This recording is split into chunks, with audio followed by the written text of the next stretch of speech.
Okay, for those of you joining us today afresh, I will introduce myself. I'll introduce LUKE, the research institute where I work and where Just Globe project was being conducted. So my name is Sabaheta Ramcilovik-Suominen. I am associate research professor and Academy of Finland research fellow. I work at LUKE. LUKE is a governmental research center. It's under the, I don't know, it seems that I'm much more nervous today than yesterday. It's operating under the Ministry of Agriculture and Forestry. It employs some 1,300 people in 25 locations across Finland. So the Just Globe project, which stands for Justice and Politics in Global Bioeconomy, is an academy research fellowship. It's funded by Research Council of Finland, and it was running for the past 4.5, 5 years. It was a great possibility that provided me and three fantastic postdoctoral researchers to work on topics like socio-ecological justice, power relations, inequalities, hierarchies, transformations from a variety of perspectives. In short, or in summary, the project provided a critique of eco-modernist and pro-green growth, but also very state-driven or statist bioeconomy policy project and agenda in a variety of contexts. So we were looking at the bioeconomy policy making in Brussels, but also bioeconomy initiatives in Ghana and Laos. And we were talking about this yesterday. So we navigated the theories, praxis of environmental justice, decoloniality, post-development, and degrowth, framing our contributions within the wider socio-ecological transformations.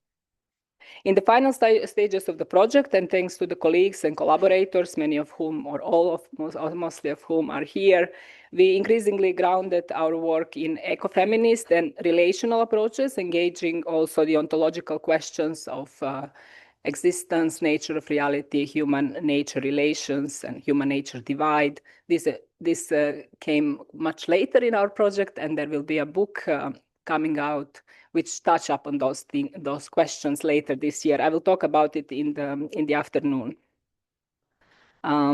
Okay. So yeah, I guess I can just say that I invite you to check our website. That's the same website where you registered for this conference. There is much more about our cases, our publications, some talks, and just please feel free to explore that. Okay.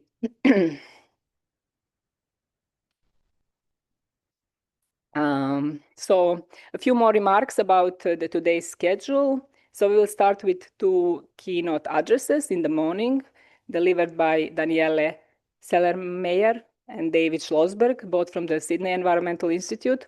They will be speaking about their recent book, Institutionalizing Multispecies Justice. And needless to say, we are really extremely lucky and grateful to have them here all the way from Australia. We were lucky because they were planning a visit in Europe about this same time. So it was really nice coincidence that we were a bit afraid to ask, would you come to talk to our one-day conference here in Finland for keynotes? But they said that they are already here, so that was really worked well. In the afternoon, we are joined by Christopher Raymond, professor here at the University of Helsinki, who I understood is also from Australia. Someone mentioned that. Am I wrong? So welcome to all Australians here. After Chris's keynote address, I will also deliver the last keynote talk before we move on to the evening social program. So while we are grateful for having gathered here remarkable scholars and guests, and we do acknowledge the absence of Sami voices and perspectives, and despite of our best intentions and tries to secure a keynote address by a Sami scholar, and we did secure one, but they had to cancel for personal reasons, perhaps 4 weeks or so before the event. So that is why I'm stepping in and having that keynote. So acknowledging that, nonetheless, we are indeed happy and grateful for for the wide range of speakers, including 20 presenters who will share their insights on multi-species justice and modern human relations. There are 2 parallel sessions in the morning and then 2 in the afternoon. Each one is a compilation of presenters joining us in person and online, 4 to 5 papers per session. And the guests vary, in terms of career stage and in terms of background and geography as well. So it's exciting. I'm looking forward to that. But I have been talking here for a while. So without further ado, I will introduce now our first 2 keynote speakers, and then I will invite you, David and Dany, to come and deliver your talk. So Daniele is a political theorist with a focus on justice. She's a professor of sociology and criminology, deputy director of the Sydney Environmental Institute, and the lead of the Multispecies Justice project. Some of her books include, among others, Sins of the Nation and the Ritual of Apology. And then the second that I picked, The Prevention of Torture, an Ecological Approach. Both are published by Cambridge University Press in 2008 and 2018, respectively. Then also Institutional Transformations, Imagination, Embodiment, and Affect, co-authored book published by Routledge in 2021. And Summertime, Reflections on Our Vanishing Future, published in 2021. In her work on multispecies justice, she is involved in a number of international collaborations, including Animals in the Room and the More Than Human Life, MOT project. And she lives as a part of an intentional multi-species community in Dharawal country on the south coast of the New South Wales. Then we have David. David Schlosberg is the director of the Sydney Environmental Institute and professor of environmental politics. At the University of Sydney, his main interests are in environmental politics, environmental movements, political ecology, and the intersection of the 3, where he has been working and with his groundbreaking, but great work as well in environmental, ecological, and multi-species justice, alongside his scholarly contributions in the field of environmental justice, climate justice, environmental movements. He also works with a range of governmental and civil society organizations and initiatives in adaptation and resilience planning and community-based responses to climate disasters. Some of his authored and co-authored books include Defining Environmental Justice, that's published by Oxford Press in 2007, Sustainable Materialism, Environmental Movements and the Politics of Everyday Life, also Oxford Press 2019. So Dany and David latest book, co-authored with other members of the Multispecies Justice Collective, and the one that is the focus of their talk address is Institutionalizing Multispecies Justice, which is published this year by Cambridge University Press. We're looking forward to hear to that. You're welcome. Yes, together, but we are presenting the work of quite a large group of people, sort of an offshoot of the Multispecies Justice Collective, the sort of ever-morphing group at the Sydney Environment Institute and elsewhere. So we've been, actually, I think it's, yeah, we've been working on establishing the theoretical basis of multispecies justice for quite a few years now. We'll talk a little bit about that sort of process in a bit. But today's talk, as we heard, is about this most recent book, which focuses on sort of the second question about not just how do we define MSJ, and we'll do a little bit of that, but how do we institutionalize it? What does it mean to actually put multispecies justice into practice? But before we get into that, we do want to give a bit of a background on the collective, a little bit on the people that are involved, including our co-authors, some of the context for this development of the multispecies justice work and the collective, and some of the key outputs that we've had to date, and then what we're working on currently. So then we'll lay out the contents of the book and go through, at least in some depth, the first 3 chapters. We'll touch briefly on the last 2 chapters, but we'll focus on that. And then we're just going to lay out not just sort of the core principles at the beginning, but we do want to spend a bit of time talking about specific examples of institutionalizing at a number of different levels. So we do focus on this question that sort of came up again and again yesterday, which is how do you incorporate notions of multi-species justice specifically in decision-making, democratic decision-making. We do some of that in this book, but we are looking forward, and we've got a number of projects that we've proposed, so we'll end the talk talking about some of the future plans for some of those. So just to start, this is just a selection of some folks in the MSJ collective. Dany and I co-founded the collective in 2018. Dany has been running it since then. We've got a number of scholars from a range of disciplines, so a number of folks from the social sciences, political science and theory, anthropology, geography, political economy, sociology, number of folks from humanities, literature, philosophy, history, cultural studies, and more. Other colleagues from law, from architecture, from urban studies, from design and planning, from business, and then increasingly we're engaging with our science friends in the biological sciences, in ecology and biodiversity. I'm sure we left some, our engineering friends are actually interested as well. So the group continues to grow. So we held an event in 2019 where we had a series, sorry. We're doing tag team and we haven't actually practiced. Can I move that to there? Is that okay? Good morning, everybody. I just wanted to say hello to start with, and thank you so much for inviting us. And I did want to just add to Sabaheta's acknowledgement of the genocide that's happening, that everyday life in contemporary Western modernity is omnicide for other life, that we go along our business as usual, which entails the mass murder of Earth others. And that is so much part of the fabric of our life. I really appreciate that you acknowledged the particular genocide that's going on, but we live with a constant omnicide. And I just wanted to put that on the table as, you know, to frame what we're doing.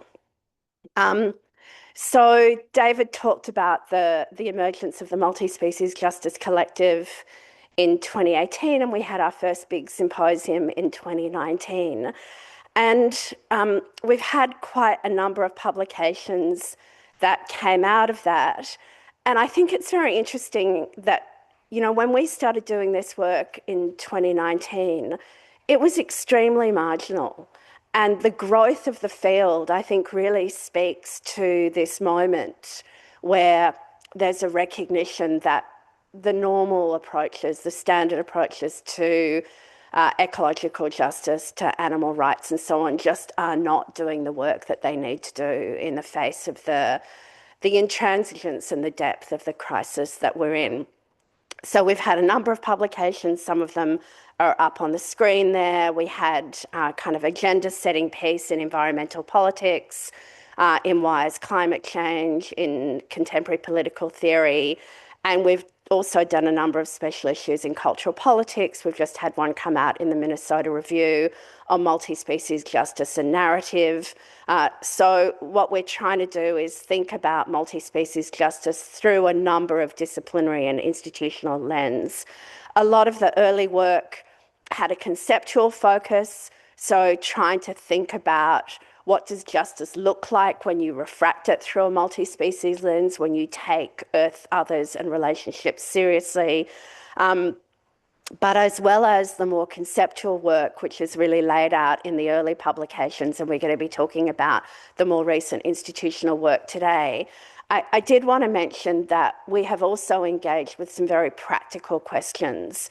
And in particular, during the Black Summer fires of 2019-2020, one of the things that we noticed, Sabaheta mentioned that I live on an intentional multi-species community in the southeast of Australia, and we were directly affected by the fires. And one of the things that we noticed is that although the official institutional response from the state was entirely focused on human life and human property, what was actually happening at the level of communities was this enormous attention to the well-being, in particular of animals, but also of ecosystems. And so we started a project in 2021 looking at how communities are coming together in the face of climate-driven disasters and more broadly to care for and rescue for their multi-species communities. And the reason I want to mention that is because often this is seen, particularly by our opponents, as an elite enterprise, something that only a particular academic, peripheral, lefty group is concerned with. But what we noticed is actually on the ground, a lot of people in the global south, but also in the global north, experience themselves as living in under an ethical mandate towards their multi-species community. And so we've done that work as well. Our current projects, Sophie Chow is leading a book on Beyond Bios, and something that we'll talk about is that our approach to multi-species justice doesn't accept the divide between life and non-life as foundational for thinking about justice. David and I and Christine Winter and Claire Kim from UC Irvine are editing, much to our chagrin at the moment, an Oxford handbook on multi-species justice that will be out in a few years. And we're going to speak later. We're waiting to hear about 2 grants on ecological democracy. Our collaborations, as David said, are really growing. We're really interested in collaborating with people across the hard sciences as well as the group that we've been working with so far. So in our first major paper, the one in environmental politics that we co-authored with a number of other people in the collective, we laid out the intellectual genealogy of multi-species justice. I'm not going to talk about that today, but what we really wanted to do was to make clear that multi-species is not, justice is not a new idea. It's not a new idea in the sense, first and most importantly, that Indigenous and First Nations people have practices, protocols and principles of multi-species justice that they have been practicing since time immemorial. But also there are a number of intellectual genealogical roots of our work in ecofeminism, in critical race theory, in Indigenous theory, in STS and so on. And we really, when David's work in ecological justice being a major root, and we wanted to be very explicit about that. You know, quite often, particularly offensive to Indigenous people, is this notion that there's something brand new happening and not acknowledging the often the marginalised roots of our work. But we also wanted to be explicit that, and I'll come back to this, that there's a lot of internal diversity within multi-species justice. And so because, for example, we have roots of our ideas both in ecological justice and in animal rights, some of those tensions between more individual-focused approaches and more systemic approaches, we've kept them alive in the context of multi-species justice. David and I have endless arguments about these questions, and we actually don't want to erase those internal tensions because we think they're really important to keep the debate alive. But at the same time, and hence the reason for this slide, multi-species justice did not just come as an intellectual project.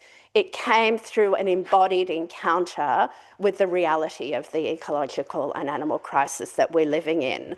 And I don't think it's a coincidence that it has come out. You know, Chris is from Australia, as Sabaheta said. I don't think it's a coincidence that it's emerged in Australia. Australia, although it's a global north country, at least for some people who live there, it really is at the front line of the ecological crisis. And just some of the examples of that encounter that in a very embodied way we think gave rise and really pushed us to this work, the ongoing legacy of colonialism and the destruction of Indigenous land relations, in particular through extractive industries. Australia is based on an extractive economy, but also at the same time, Indigenous peoples continuing to promote, protect, and live within these very flourishing ecological relations. At the same time, forms of land and water management in Australia that are thoroughly anti-democratic. So some of you may have seen the horrific images both last year and several years ago of millions and millions of fish, known as the fish kill dead, in the rivers in Australia. So we have these absolutely appalling extractive water management systems where water rights are sold off to extractive forms of agriculture, neglecting Indigenous worldviews, world systems of care, ecological relationships. So again, this tension between systems of care that are ongoing and the official institutionalisation of violence. Australia is the extinction capital of the world. We have the highest rate of mammalian extinction in the world. Again, at the same time as there's this national celebration of our extraordinary ecological systems. And then the Black Summer fires, which, as people here probably know, I'm very wary of this figure because figures, I think as you were talking about, the kind of techno-managerialism, figures can be reductive, but 3 billion wild animals killed in those fires. And also just an awareness that the existing systems, the biodiversity laws, the climate laws and so on that we have are absolutely failing as climate change is intensifying, ecological collapse is worsening. How do I go to the next slide? There we are. It's you. Yep, sorry. Oh, no, our slide. Yeah. No, but we've got ours on here. On the bushfires, I figured this out when I was living here last year. The scope of those bushfires and the reason why it had such a huge influence, the square kilometers burned, it's about 70% of the total land area of Finland, right? And this was just burning for about 9 months, and we were literally breathing dead animals, dead trees. I mean, this was just part of that sort of respiratory justice is something that a colleague of ours has written about, Blanche Verley. So that really had an impact on us and oddly accelerated our writing as well. Okay, so back to the book. Look, 7 authors. So Dany, Christine Winter, who is in New Zealand, myself, 2 international relations scholars, Tony Burke and Steph Fishel, a legal anthropologist, Erin Fitzhenry, and Nicole Rogers, who's another legal scholar. So the point of the book was trying to get at how the ideas that we had developed actually worked in practice. But this gets to some of our methodology as well. So it's not just about us as sort of academics designing something from scratch.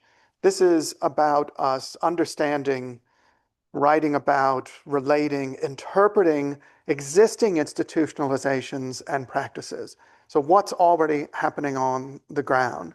Daniel had another project that I was on as well that we called Grounded Imaginaries. And it's really about that kind of way that different people, different organizations are being imagined, co-produced, and worked on the ground. And it's that sort of grounded imaginary, that sort of grounded change, that grounded implementation of different approaches to nature and governance that we've been writing about. So just a quick overview of the book. There's if you want, the question came up again and again yesterday, what the hell is multispecies justice? Very quick intro to that, which brings together a number of the pieces that we'd written in the past. We then have a chapter which is specifically laying out some key points, some theoretical foundations and principles of what institutionalization of MSJ means for us. And then we've got 3 chapters on specific examples. So a chapter on local examples, a chapter on legal examples, and then a chapter on global governance. It's quite short and manageable, I think. It's about 33,000 words. It's part of the Cambridge Element series, part of the Earth Systems Governance Element series. And that is available open access, so you don't have to buy it. There is a fairly, we think, straightforward premise for all of our work, and that is that human beings exist both as and in a multitude of relationships. straightforward, not that complicated of an idea. But it comes, we argue, with duties of justice in human actions related to all of those relationships. So justice remains a human concept and a human practice. I'm not going back to arguments 20 years ago with Martha Nussbaum about sort of making animals act more justly. That's not what we're talking about. It is about human behavior and human behavior alone. But the principles really apply to and impact all human relationships and all interactions. And then the flip side of this, again, which we've written about and is in the book, is that this sort of individualism and the blindness to nature that characterizes liberalism and liberal approaches to justice are based in an ecological fiction. They're based in a world of this idea of the separation of nature and culture, this classic social contract theory, which just is not real. It doesn't exist ecologically. It's actually also enabled a whole range of forms of environmental decimations.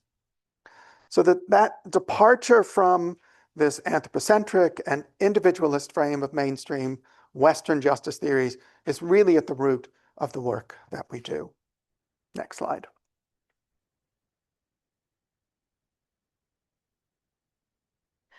So as David said, the first chapter of the book lays out what we see as the key theoretical commitments of MSJ.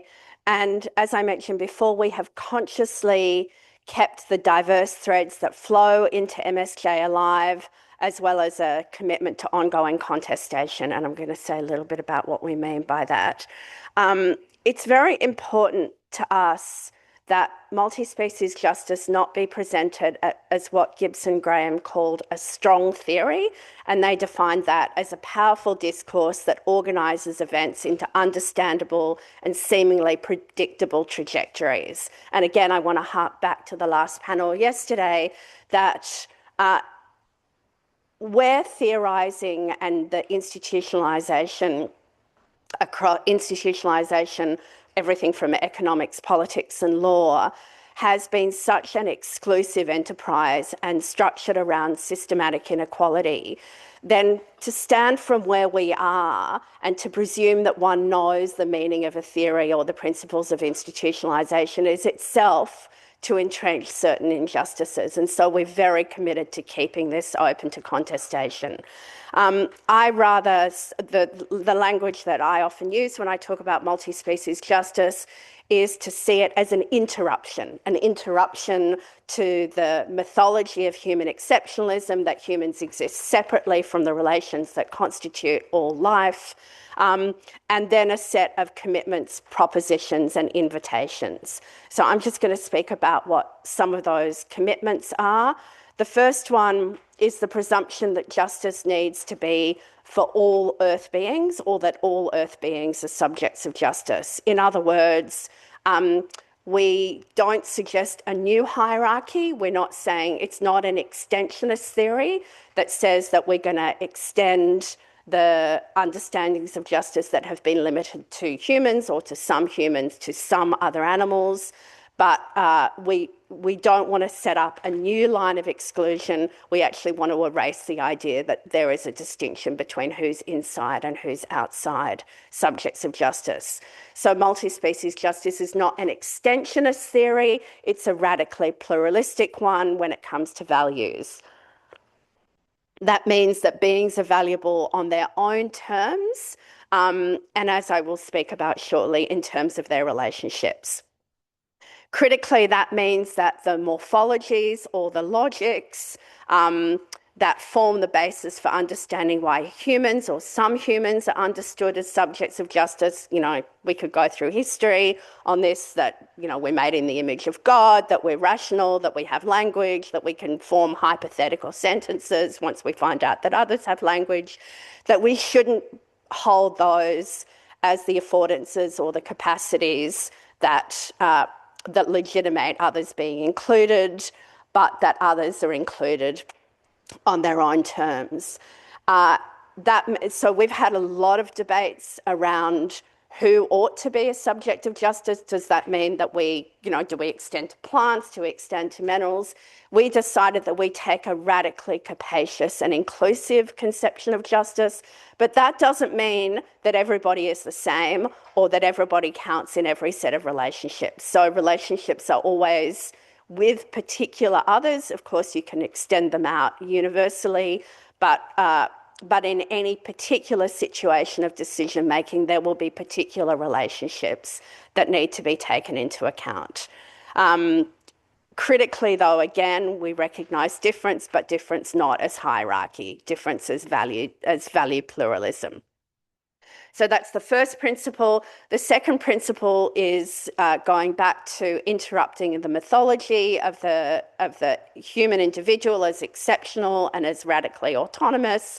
All individuals, not only human individuals, but importantly humans, are always embedded and entangled in more than human relations. And that well-being and hence justice, so we take a capabilities approach to justice, so justice means having the capacities to be able to function and flourish.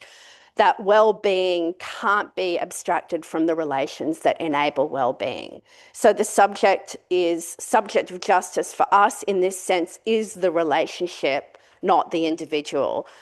So we pay attention, and this very much builds on David's earlier work, to ecological integrity and functioning as both a set of principles of analysis and a way of building institutionalisation. We're very influenced also here by Indigenous relations, and there's a distinction that has always stood out for me that Kyle Powers-White makes when a lot of when we talk about planetary boundaries as crossing planetary boundaries, it's this quite linear understanding. And he says the problem isn't crossing planetary boundaries, the problem is bad relationships. And I think that really helps to understand the distinction of the way that we think about justice. Our commitment to relationships also means that we pay attention to forms of recognition and practices of reflexivity that will bring to the forefront the ecological and relational conditions of functioning and flourishing, and we'll give a couple of examples of that in a moment. The third core commitment that we lay out at the outset of this book, and this picks up on a number of themes that were discussed in various talks yesterday, is that we have to draw connections between multi-species injustice and violence, or injustice and violence against the more than human, and a range of other structural injustices around race, around colonialism, indigeneity, gender, disability, and so on. Now, that theoretical commitment also entails a practical one of developing strategies that focus on the and I think, Sabaheta, this goes to some of your work that you were talking about, that we need to focus on the pathological logics of the institutional structures and not on the symptoms.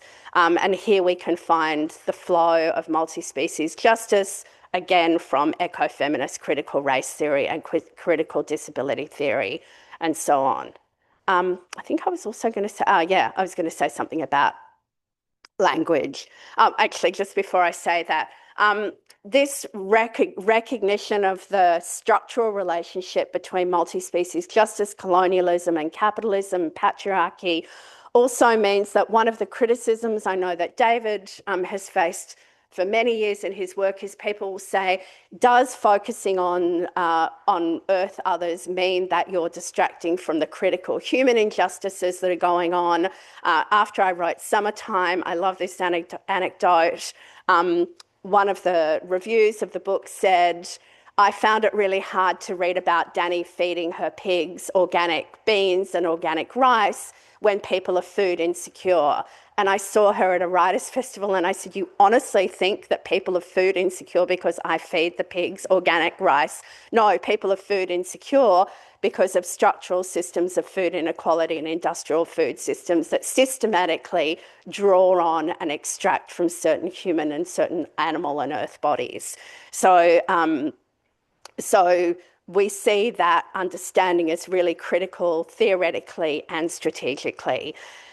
In chapter 1, we also, and I want to mention this because I think it's relevant to how we talk about this, we had big arguments about language amongst the 7 authors. And I just want to say a couple of words about the way that we use language, and Sabaheta mentioned this yesterday. More than human for us, and this is the way David Abrams, who coined the term, uses it, doesn't mean other than humans. The point of the term is that humans are part of the more than human, so it places the relationship at the centre. So we don't talk about humans and more than human, we talk about the more than human as including humans in all of our diversity. But we did want a term for the non-human, but we didn't want to use non-human, so we used the term Earth Other, and I often use that term because sometimes we wanted to exclude the human in the way that we were languaging this. And then the term multispecies itself and multispecies justice, we recognise is a problematic term. Species, firstly, implies that we're accepting the divide between life and non-life, but also accepts a Linnaean logic, which is at the heart of the problems that we're critiquing. The reason that we've held on to it is because the term now has a certain cachet, it has a certain life, and the truth is that in languages like English in particular, which have been structured around colonial and extractivist relations, all language is problematic. And so we're quite express about the problematic nature of the language, but we still use it. So next slide.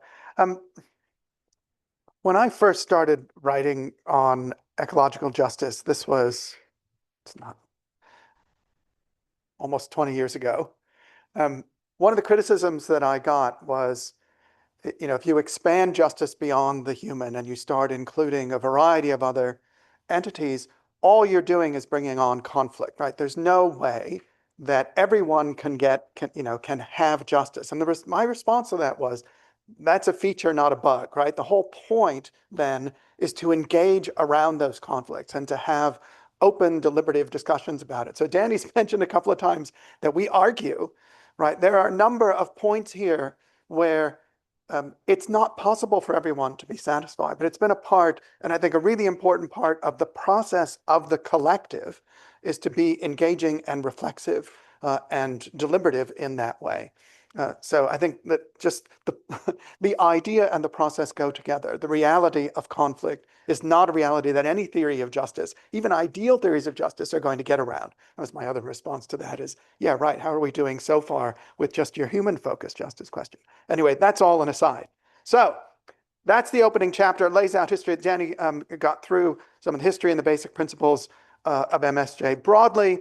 The second chapter offers a much more specific discussion of the core principles for institutionalizing multispecies justice. I think the main focus here, in short, really, is that our definition of multispecies justice requires a theory of multispecies reflexivity, representation, and presence. Right? One that is awake to, aware of, engaged with the breadth and heterogeneity of multispecies communities.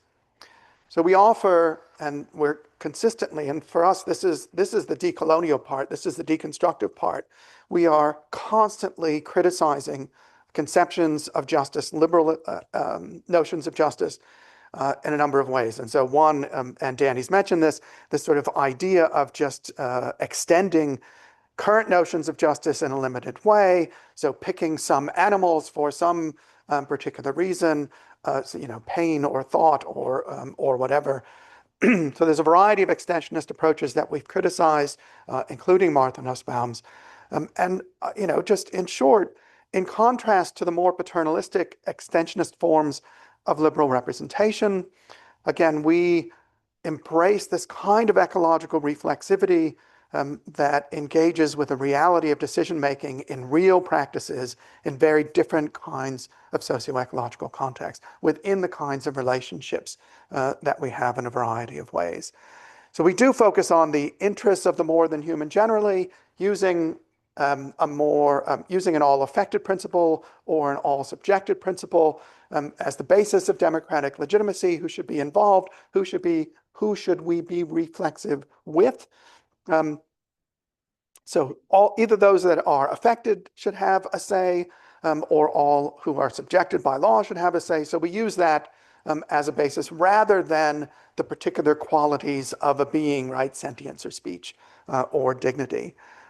We do, of course, note that recent research that illustrates that large parts of the more than human world generally share many of these qualities, that sort of break between human and Earth others is certainly breaking down, and it makes exclusions based on something like speech less and less salient, even though people continue to use it.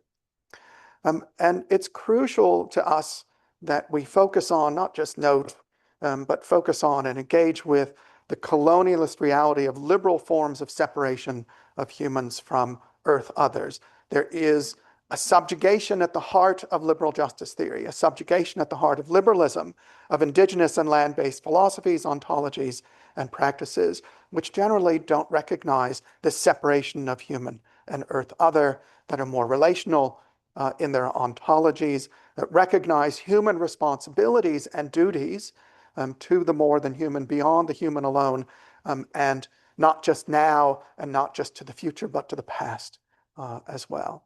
So if we are truly pluralistic, understandings and practices of justice just cannot exclude those kinds of understandings, right? So along with the breakdown of justifications for extensionism and an expansion of the all affected or all subjective principles, this really is a key idea and a key justification for a more broad application of MSJ. One of the things that we do quite extensively is talk about this idea of ecological reflexivity. This is something I've been writing on for quite a while, and a number of people in ecological democracy have been focusing on this idea of ecological reflexivity, but also in the practice, in practice out there, institutional practice, but also in the practice of political theorizing. The imaginary within which capitalism and the Western state operates is one in which they, as entities, or the impacts they produce, are just not attached to place. So this is one of the other areas that we're really engaged with, this idea of place and the effects on place. These institutions that we're criticizing are not informed by any kind of reflexive ecological knowledge of place, by cultural attention of those who are attached in place or reflexive of place. In fact, they're designed to ignore them, and they succeed only because of that lack of reflexivity about place. So if it's not apparent to those who are producing those environmental impacts in a planet in dire peril, it's obvious that no form of institution is placeless. And so this is one of our really important focus areas now, is this just sort of doing away with criticizing this imaginary and the institutions of the liberal state based on this radical departure from nature. So institutionalizing MSJ is about re-embedding and replacing economic and social and political institutions as a direct counter to this imaginary of nowhere. Right? So that re-embedded, it's not just a reflexivity as a thought process, it's a reflexivity as a living process of relationality and understanding that relationality and no longer ignoring it as something that's completely invisible. Again, I think as we're so used to seeing in Australia, in the Australian context. So replacing economic, social, and political institutions as a direct counter to the imaginary of nowhere. It's a counter to the settler state. It's a counter to the neocolonial corporation that's always been about control and extraction and exploitation and territory without being grounded in place, that would just pick up and go to the next place. So reflexivity and responsibility comes with this recognition. I've often been driven, there's this great quote by Latour about political theory, that political theory abruptly finds itself confronted with the obligation to internalize the environment that it had always viewed up to now as another world. And we're pushing that into democratic practice beyond just theorizing. So there's a whole section in this chapter on multi-species inclusion. We differentiate between forms of presence and representation and participation. Again, this is where a lot of the discussion, not so much conflict, but this pluralism comes in. We know there's not really a lot of light between those concepts, but there is a lot of discussion there. And we do discuss the broad literature on multi-species inclusion and the variety of possible forms there. Again, my own work, and this goes back to some of the work that John Dryzek and others, Robin Eckersley, have done on ecological reflexivity in ecological democracy, that sort of notion of inclusion of ecological reflexivity as a part of deliberative processes, right? That nature, for example, nature broadly defined, earth, others, the more than human, are consistently sending messages that could be incorporated into deliberation. And that brings up the interpretation of those kinds of messages, which again is why the plurality is so important. As we've done from the beginning with all the publications, we're very mindful of long-standing work, especially in Indigenous theorizing and work from the Global South, that foregrounds these conceptions of ecological reflexivity, democracy, and inclusion. Again, this isn't just us saying this. This is us working with understanding and trying to pluralize with others this relational ontology. So we go on, we go on in the next chapters to talk about using these concepts in actual examples of institutionalization, and then conclude the chapter with 2 points about scale. And this is where this notion of polycentrism comes in, that we embrace, that multiple forms of governance that flow from grounded, fluid, and diverse realities of ecological systems is crucial. And then that polycentricity means that there has to be an acceptance of a broad set of definitions of institutions and the norms that frame and guide them, given the plurality of both ecological and cultural ways of knowing, and knowing that is, again, attached to place through that kind of reflexivity. That's a lot for a chapter. And each chapter is only about 5,000 words. So we do, it is pretty thorough and yet succinct. Let's just say writing this was quite the exercise. Thanks. So I'm going to speak about chapter 3, where we look at local practices. Before I do, I just want to riff off 2 comments that David made. One about this distinction between representation and participation is one that precisely for the reason that David mentioned, that Earth others are constantly communicating. And so, often the first response is, well, you couldn't possibly have Earth others participate in democratic decision-making because they don't have language. We don't accept that distinction, and so we really want to trouble the distinction between representation and participation. And the second comment that I wanted to make was about this question of the proliferation of conflict.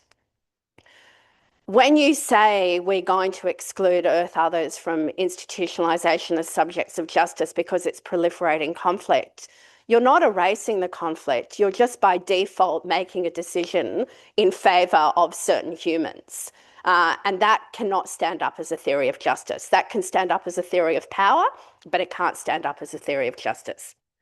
So chapter 3 focuses on institutionalization and governance at local scales, focusing on decision-making, but also on how more than human is being or could be embedded in institutional practice. And I'll say this in relation to this chapter, but it's how we've structured the entire book. What we try and do is we try and look at existing practices, and mainly we're looking at existing practices in the West, not in Indigenous contexts, because what we're interested in, we're certainly not excluding Indigenous examples, but in this book, what we're trying to look at is that the emergent practices that are already starting to be experimented with, and then we speculate on what could this look like in a more fulsome way. So our aim is to describe institutional experiments where we can see the principles of multi-species justice already being put into practice and to imagine how they might play out more broadly. So existing prefigurations is a term that we use throughout the book, and then imaginative speculation. And again, I want to say here that we can't know from where we are where we have to go. It's only through this iterative process of annulling some of the systematic exclusions of how we imagine our lives together, that we can start to build, co-create, as a word that came up yesterday, new institutional forms. So we're looking at a combination of already existing prefigurations, imaginative speculation, and in this chapter we explore instances where local governments and communities are already instigating practices of care, inclusion and reflexivity for particular species and broader ecosystems. Are we? Okay, so I'll speed up. So we have a beautiful image there by the artist Celine Bowman. It was hanging in the Design Museum last year. But we're looking at where this is already taking place. So I'm going to do this quite quickly. And as David said, the book is open access. So there are two parts of the chapter that I'm going to mention, and then I'll pass back to David.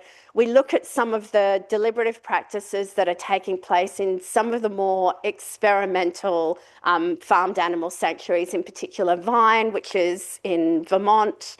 And even though David said justice is an obligation on humans, we do see that Earth others have normative arrangements or forms of living together that we can learn from. And so we look at Vine as an experiment where, rather than humans controlling the relations between other animals, they actually look at how do animals regulate their own relationships and centre that as a form of governance.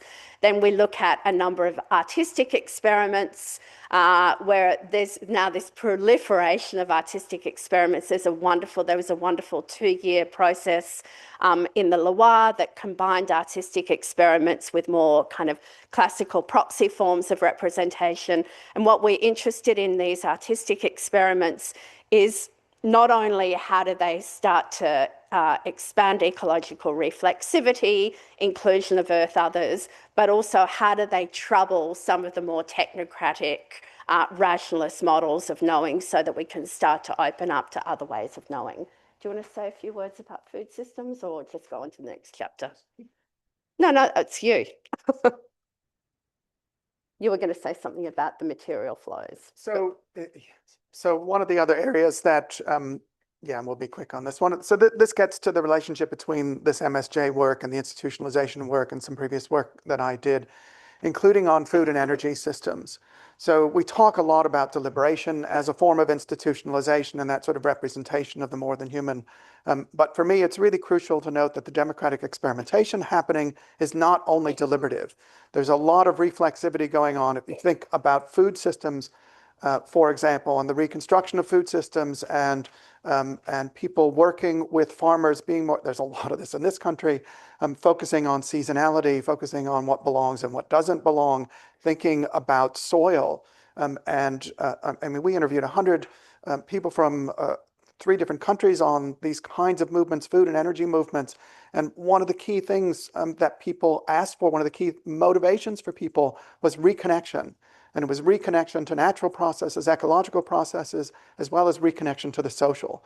Because those kinds of food practices that we have now, just standard agricultural practices, are not just alienating ecologically, they're also alienating socially. Right? So talking to farmers who sold in farmers markets and how important this was to be part of a system where the redesign of that flow of food through communities was completely reworked. So that's a form of ecological reflexivity. That's a form of institutionalization as well. You were going to say something about chapters 4 and 5. Very brief. But We'll skip that. Okay. Okay. I can't. So there are 2 other chapters that we'll pass on. These are authored mainly by our colleagues, Nikki and Aaron on the one hand, and then Steph and Tony. I don't think we can really give enough substance to their ideas anyway, but the first is obviously about legal frameworks and rights for nature and different forms, not just rights for nature, but different ways of thinking about legal rights. And then the final chapter on planetary institutions. This is something that Tony Burke and Steph Fishel have been doing for quite a while. They actually have a new book on, what is it called? Brand new book out. What is their book called? Sorry, that is just look up Tony Burke. But it's really about different forms of global designs of global governance systems, moving beyond the forms that we have now, including notions of ecocide, new designs for cross-border ecological or eco-regional assemblies, a new house of sorts for the UN, an Earth System Council, so there are a variety of forms. Last thing we want to note is where we're going from here. Yeah, so we have a couple of projects that we're developing. One of the interesting institutional developments that we're looking at is nature on the board, so how corporations and other organisations are bringing nature into their governance structures. And we're also really interested in experimenting with climate assemblies, which, as everybody here will know, are very big on Europe, but at the moment don't include Earth Others. And so we have a couple of projects planned to try and experiment with inclusion of Earth Others in the design of climate and deliberative assemblies. And then I think Sabaheta mentioned in David's bio that we do a lot of work on resilience and adaptation planning, and we're very interested in thinking about what would adaptation planning look like if we included Earth Others as subjects of justice. Yeah, I think that's. I mean, sorry we had to race through at the end because we paused for too long in the others, but we're happy to answer questions about any of that ongoing work. The one final thing that we did want to say is, as you can see, we're extremely committed to collaboration, including collaborating with people who come from very different perspectives. You know, obviously we have some core commitments, but we're very interested in partnering with others who are thinking about institutionalization, principles of justice from different perspectives. And we see this as an open collective, including to Earth Others. That's my thing. Thanks. All right, everyone. So thank you so much. We did the round of applause naturally. We're now going to have a question and answer. We have about 25 minutes. I know already that not everybody who has a question or comment is going to get to go all in on it. I apologize in advance, but we do have these lovely folks around all day, so I hope that you also feel brave to approach them in more casual situations also outside of this room, because I'm going to end us on time, so don't get sad. We do also have some questions in the chat, but first we'll take a couple of questions in the room and then we'll do the chat questions, okay? So raise your hand. All right, I'm going to bring you the mic. I'm telling you right now, like, 20% of you are going to get your questions answered. We'll be quick. All right, I'm going to start here. Thank you so much for, is it on? Like, It's on. Yeah. Just right there. Yeah. I'm Tikli Loevranta from University of Turku and University of Tampere. And thank you very much for your very inspiring and clear presentation of the whole, all of this vast topic. Thank you very much for such clarity and the institutionalization part. I try to be very quick, but I have two more theoretical or conceptual questions. So as I have read your book and many of your articles, and also 100 multi-species justice articles, and quite prominently there is this obviously recognition justice and then procedural justice in this institutionalization. But then considering the relational ontologies, I would like to hear more your thoughts about the distributive justice in the context of relational ontologies. And then the other question that relates to care and justice, as there has been previously this debate, especially by Virginia Held and others, that care is this relational and contextual practice, and then justice, at least in that debate, was considered something like universal rules. Then could you elaborate what's the benefit of speaking multi-species justice and not multi-species care? Thank you very much. Okay, that's a lot. I'll take the first part. So when I first started in this work, and this is the 2007 book, yeah, I mean, I developed this idea of environmental justice as first this tripartite, that it included the distributional, the recognitional, and the participatory. That came out of talking with and engaging with environmental justice communities across the US. The capabilities part came in after. But in that 2007 book, the second half was about how we apply this to ecological systems. And part of the focus there, and this is part of the discussion that we always have, is that the distribution of the recognition of the participatory in the environmental justice community is also not only about individuals, but it's about communities, right? They are collective, right? So there is this sort of communitarian focus on all of those notions of justice, both individual and communitarian. So we've talked a lot about, as you said, the role of recognitional justice, the role of procedural justice as a way to recognize, to engage, to bring that reflexivity into practice. The distributional question, that gets back exactly to what I said previously, right? That's where justice theorists came after me 20 years ago, what was on the distributional point. And that was that you're never going to have everybody satisfied.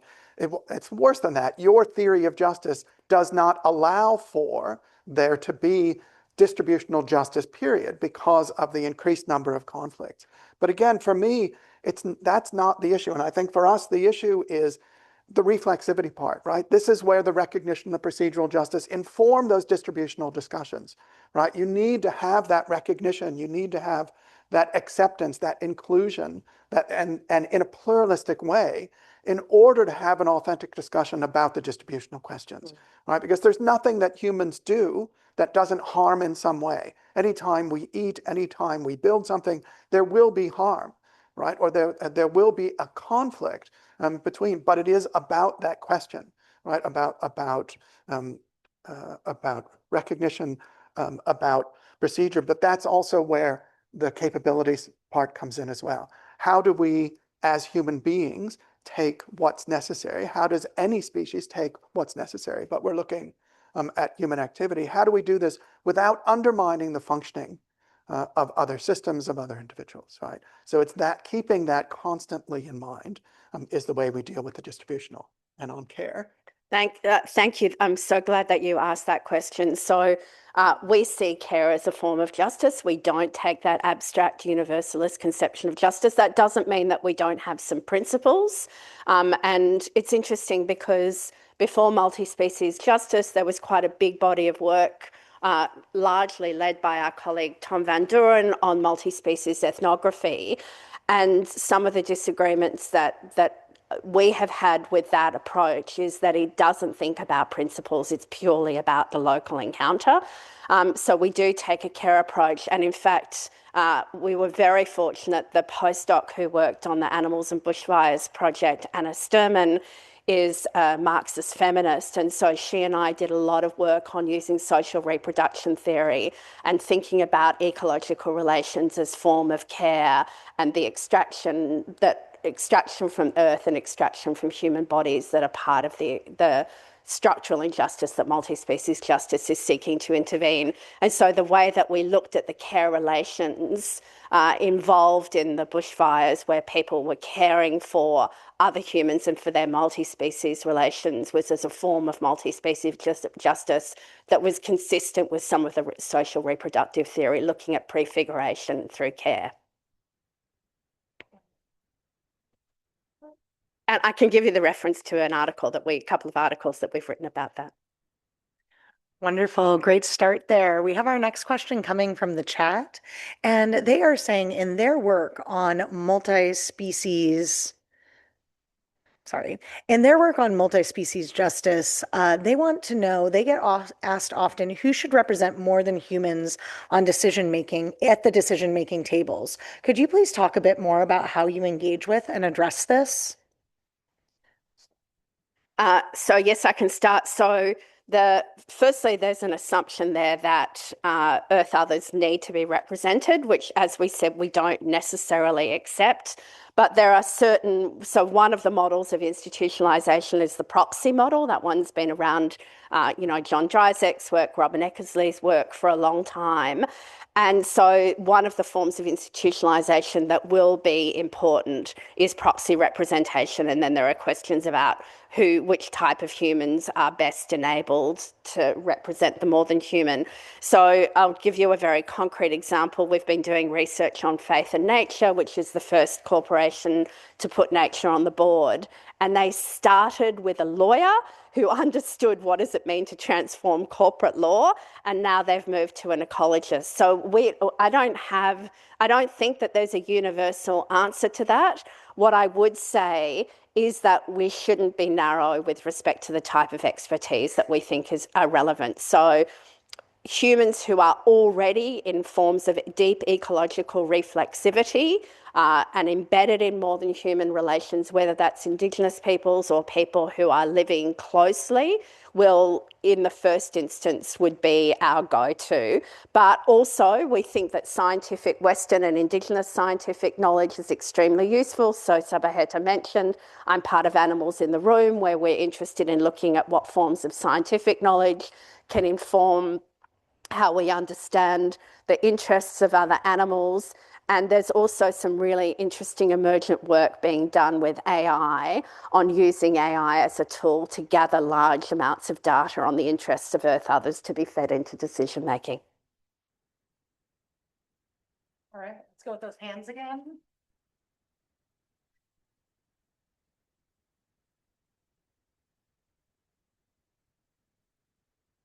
Hi, thank you for this inspiring keynote, and the book looks amazing. I can't wait to read it, especially the part about law, because I'm a lawyer, and I'm glad you spoke about AI.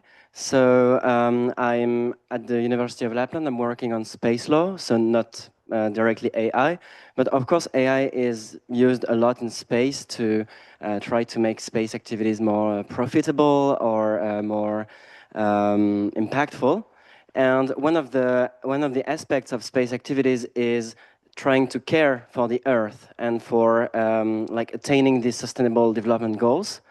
So in this logic of care that was evoked earlier, what happens when, by trying to care for the Earth, or by saying we care for the Earth, we end up harming a lot of both individuals and also relationships with these individuals. For example, the animals around that are harmed by the impacts of space activities, but also of AI activities, especially in terms of liability. Do you evoke this liability for harm that we cause to nature, especially when we attempt to care for it?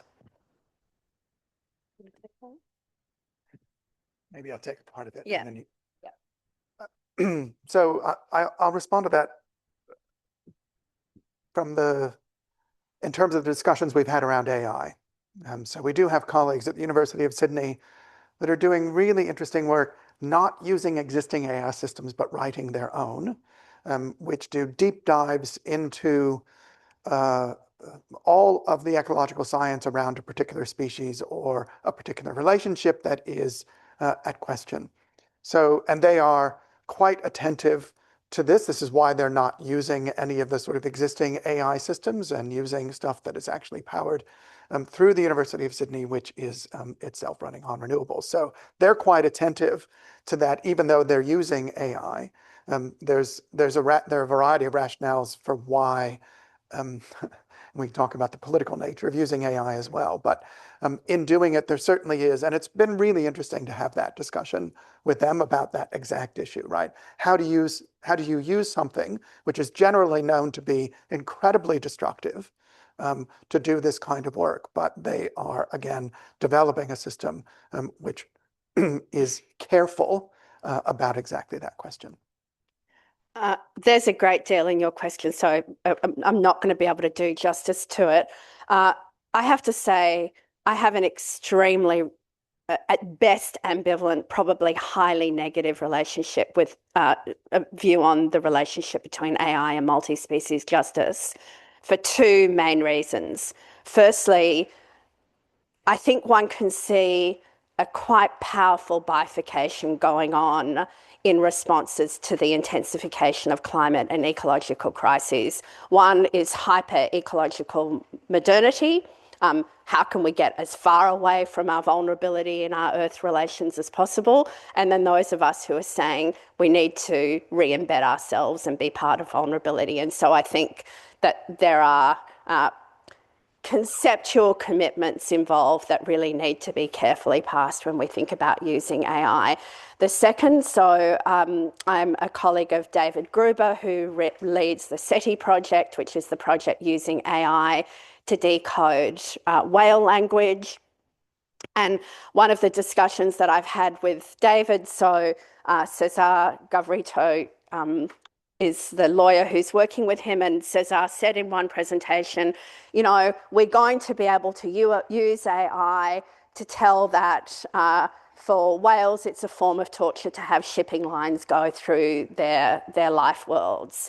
And my response to that is, we don't need AI to know that. And I don't need AI to stand in front of a cow whose child has been taken away to know that that is a form of torture for her. And as a feminist, I think there's something extremely problematic about valorizing highly abstract symbolic forms of communication and thereby again invalidating the embodied relations that we already have with Earth others. So I know that's a slight sidestep from the question, but I do think it's an important issue. Just one more part to that response. But, right, there's the pragmatic question. So when we first went to the city of Sydney with this idea of maybe doing some deliberative process that includes Earth others and the more than human generally in a deliberative process around resilience or adaptation, the immediate response was, oh no, it's an election year, we can't do that.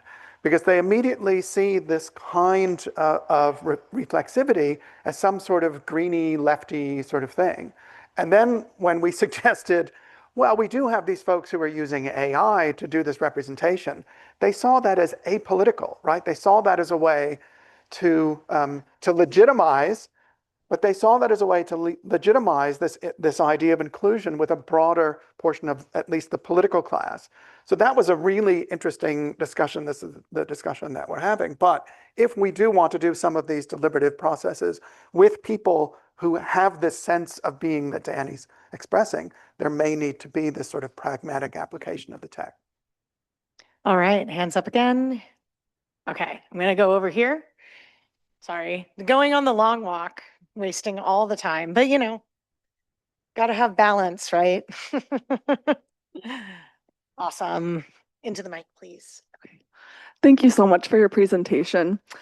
I just have one question. So you mentioned interpreting and incorporating messages from the more than human world into projects of justice. And you also mentioned the humanness of this project. And I'm curious if you could say a little bit about avoiding becoming the arbiters of justice in hierarchical systems versus like stepping into our responsibility toward other beings. Just speak a little bit into that tension there. Oh, you want me to take it? So I think when David said that justice is an obligation on humans, what we mean is that primarily we're concerned with how human actions are undermining the functioning and flourishing of Earth others. But because in that first principle that I laid out, we have a radical commitment to value pluralism, we certainly, and David mentioned the disagreement with Martha Nussbaum, so we certainly would not look at an ecological system and require, for example, that it abided by, this is not Martha, but utilitarian principles, as we've seen some theories of justice do. Now, one of the implications of that, and I was thinking about this yesterday in one of the talks, is I think one of the most contentious issues for multi-species justice is the question of invasive, feral, or alien species. And this is something that there are, as we know, a number of scientific claims around the impact that alien or invasive or feral species have on undermining ecological flourishing and functioning. At the same time, I think there is a very important legitimate critique about humans coming in and deciding which species belong where. So I think this is one of the places where the tension that you're pointing to really has to play out, particularly under conditions of climate change, where ecological systems are rapidly changing.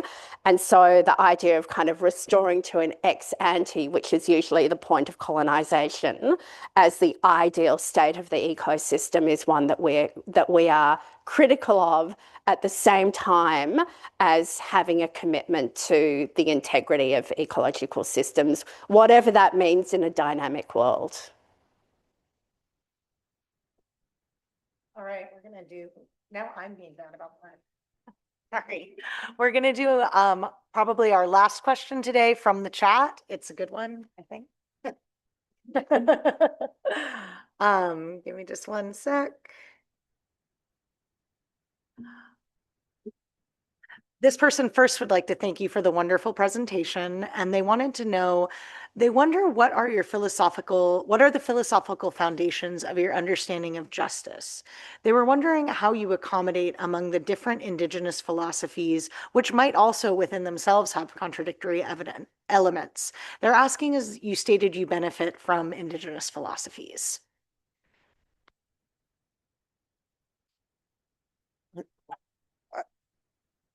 I think the answer to that is similar to my answer to the previous question, which is about the crucial nature of plurality here, and not just liberal plurality, but pluriversality, right? And I think this is something Christine Winter has written extensively on this from a Maori perspective. This is, I mean, it's a far cry from, you know, when we say part of our foundation is in capabilities theory, but then you have Martha Nussbaum writing about replacing the natural with the just. This incredibly paternalistic idea and a very singular idea as well. And I think, again, part of what we are about is this openness to this variety of ontologies of relationality. I mean, that's the foundation, right? That is, and this openness, this curiosity, and this insistence on that sort of radical inclusion of ways of knowing, ways of understanding relationality, and ways of communicating that with, I guess, this sort of radical uncertainty that goes along with that, right? That inability to know, but that desire for that pluralistic inclusion. Is that clear enough? That was great. The only small addition that I'd make is I'm quite intolerant of monolithic conceptions of the West. So even though there is definitely a dominant ontology and theory of justice that David articulated our critique of, that comes down through Western philosophy and Western theology, there have always been internal contestations in Western thought. And so and practice. And so while Indigenous ontologies and philosophies are important to us, I also think it's critically important to look at the interstices of a number of traditions, to look at where those contestations have remained alive. All right, now don't make me regret this. We only have 3 minutes left. Does anybody have a short question? Anyone? Yeah, I see one, and then a short answer. Said with so much love. Thank you so much. You already expressed your concern and your criticism about the term multi-species justice, because species is not the subject of justice anymore for several reasons. You like to talk about the earth others and a lot about relationalism. So just as a thought experiment, what would be the subject of justice if you would coin the concept today and not 20 years ago? Well, ecological. Yeah, I mean, Yeah. when I was writing 20 years ago, it was ecological justice. I think the rationale for us, I mean, honestly, the rationale for initially getting into multi-species justice was that the multi-species, there's, you know, the environmental humanities work around multi-species studies kept on using this term multi-species justice without any discussion or really clue of what justice meant there. And so the initial thought was informing multi-species studies about their use of this term multi-species justice. And then of course it really took off. But I think if we were to do it again, it would be back to the original idea of ecological justice. Yeah. And again, I think we the imperfection of language is an opportunity to pull out the contestations. And so searching for the perfect language, I think, is an illusory mission. It doesn't mean that there aren't some forms of language that are better than others, but in fact, using imperfect language can be an opportunity to pull out some of the tensions that are at work and how we need to move through them in a collective manner. All right. Hey, thank you so much for the wonderful keynote, the wonderful answers.